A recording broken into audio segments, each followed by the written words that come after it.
आप सभी के अंदर विराजमान मेरे परम पिता परमात्मा को मेरा कोटि कोटि नमन। हमारी ज्ञान चर्चा में सतगुरुदेव और गुरु ज्ञानी के बीच में ज्ञान की चर्चा चल रही थी। सतगुरुदेव गुरु ज्ञानी से पूछ रहे हैं कि तुम इतने वर्षों से भक्ति कर रहे हो, ज्ञान का संग कर रहे हो, तो क्या तुम्हें गगन में उस भंवरे की गुंजार सुनाई दे रही है? क्या तुम्हारा उस सत शब्द के साथ मेल हुआ है? और अगर नहीं हुआ है तो इस केवल ज्ञान को धारण करो। फिर सतगुरुदेव ने उस गुरु ज्ञानी को सारे चक्रों का ज्ञान बताया और गुरु ज्ञानी ने उस ज्ञान को धारण किया विश्वास के साथ। जब उसने विश्वास के साथ इस केवल ज्ञान को धारण किया तो फिर सतगुरुदेव ने उससे पूछा कि क्या तुमने जीते जी उस गगन मंडल में, अगम के देश में अपने लिए जगह बनाई है? क्योंकि मरने के साथ तो ये शरीर छूट जाएगा, तो इस आत्मा का निवास कहाँ पर होगा? क्या उस आत्मा ने गगन में वह शहर बसाया है जहाँ पर वह जाकर उस परमात्मा से मिल सके? उस अगम के देश में ऐसा अमृत का कुआं है जिसमें आत्मा के ऊपर वह अमृत हर समय बरसता रहता है। ये शब्द धुन बिना सुमरन के, बिना ध्यान के, बिना तप के, बिना कुछ किए वह धुन हर समय बजती रहती है। मन, चित्त, बुद्धि सब कुछ नीचे रह जाता है और ये आत्मा उस धुन के साथ आनंद लेती रहती है। जब शिष्य ने ये ज्ञान धारण किया तो उसके अंदर पक्का विश्वास हो गया और उसने उस धुन का संग किया।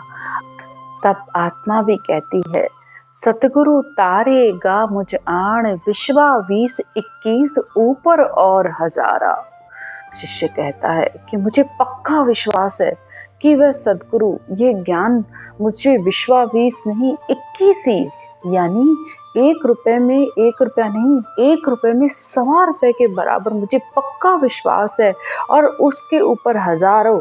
इतना पक्का भरोसा विश्वास है कि इसी ज्ञान के द्वारा, इसी सत शब्द का संग करने पर ही इस आत्मा का उद्धार होगा, इस आत्मा का जन्म मरण छूटेगा। अब सतगुरुदेव कहते हैं, ऐजी तुम सुनता हो गुरु ज्ञानी, गगन में अनहद बाजे भारी। सतगुरुदेव कहते हैं कि हे गुरु ज्ञानी सुनो, गगन में उस अघम के देश में बिना ही सुनन किए उस अनहद की भारी धुन हो रही है। इस शब्द की ध्वनि बहुत ही तेज हो रही है। हम गुरु ज्ञान धारियो उर्मे, सतगुरु कृपा कीनी। मैंने इस गुरु ज्ञान को हृदय में पक्के विश्वास के साथ धारण किया, तब इस सतगुरु की, इस ज्ञान की मेरे ऊपर कृपा हुई है। कागज बिन अक्षर, वस्तु अमोलक चीनी। बिना किसी कागज के, बिना किसी अक्षर के उस परमात्मा ने मुझे ये जो नए अक्षर प्राप्त हुआ है, ये सत शब्द ब्रह्म धुन की प्राप्ति हुई है, वो अमोलक वस्तु है जिसे कहकर बताया नहीं जाता। संतों कहया पत नहीं आवे, यानी कहने से तो उसको विश्वास किसी को आता ही नहीं है।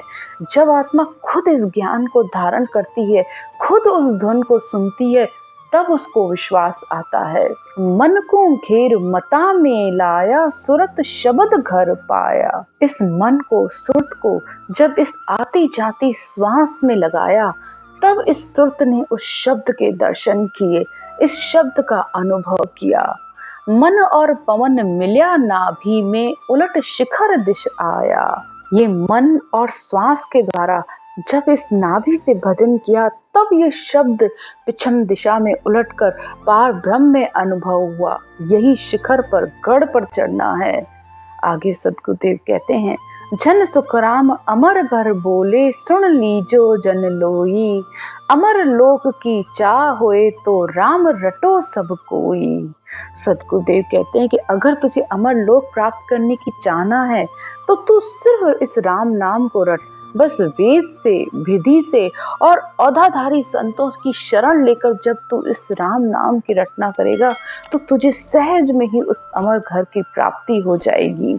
आज की चर्चा यहीं तक। राम राम।